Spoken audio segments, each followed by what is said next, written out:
nakong buhay to. Nakainis naman. Sa ganda ko ba ngayon? Hello, maglalaba naman ako ngayong araw na ito kasi nga off duty naman. Wala akong pasok. Ito naman ang gawin ko ngayon. Ay, ako. Ano na ingay? Ay, naku, sayang naman ang ito. Agad-agad pa naman ang katanggal ko nito. Kaya maglalaba lang ako. Ay, naku, mga amiga dyan. Ay, naku, wala naman tayong magawa ngayon. Kasi nga walang pinaasahan sa bahay. Ako lang naman ang sarili. Ayan.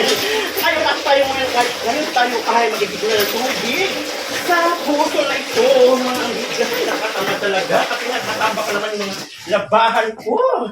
Ay, nakainis naman ito. Tapos naman doon. Ayan. Para mabasa ng tubig. Amiga, diba? Yan ang idea ngayon. Tapon mo na yung mga labahan sa palanggana para yung labahan. Ayan, amiga. Kasama dito yung sabon. Ayan, powder. Ayan mga amiga, kompleto na ito amiga. Tulad natin itong tubig. Ayan. Ay, ang ganda-ganda pa naman ng attire ko. Ayan ko. Mga amiga atin ng labahan ng ating mga damit. Ay, saan pa yung sandals kung di ko nakalimutan kong isuot. Wait lang. Ay, isuot. Wala ito yung shoes. Ano po ang ingay ng aso. Ayan, amiga. At ito, amiga, ganito ng kaisi ang maglaban ng damit. Ayan, Ayan, diba, Asa itong sakyan, sa loob ng pelanggan. Ating pagkaligatuhin.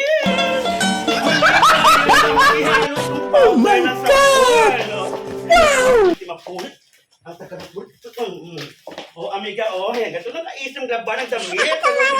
Sa loob ng planggana, yan. Atin ito napagkain ng paa, di ba? Napakasimple ng gawain ng laba, mga amiga. Ayan.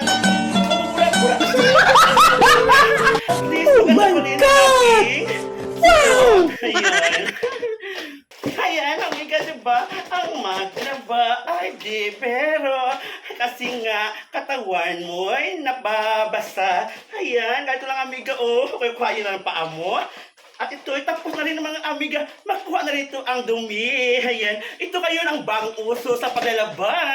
Gamit ang ating mga paa, mga amiga, kahit super ganda ka pa rin, di ba, mga amiga? Pagkatapos ng mga amiga, atin itong iwas-was. Ayan, Ayan, amiga, Ayan, para naman siyang sa washing machine, mga amiga, di ba? Ayan, tulad tayo mga amiga.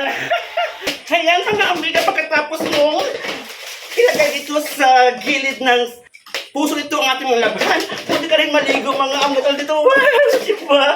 Gawin nating swimming pool ang langgana na ito. Kasi nga may tubig naman at masarap maligo kasi nga malamig na malamig. Di ba, amiga? Ayan. Sa ngayon, pagkatapos ng mga amiga, ayan, mga amiga, atin ang kunin dito sa semento na kung saan ito nakalapat at ito naman nilagay natin sa palanggana upang at itong banawan, mga amiga. Yan, diba? Ganito lang kasimple maglaba. At pagkatapos ng mga amiga sa banaw at naman itong ibilas, mga amiga. Okay na at pwede nang bilarin sa mainit na araw. Ayun, mga amiga, diba?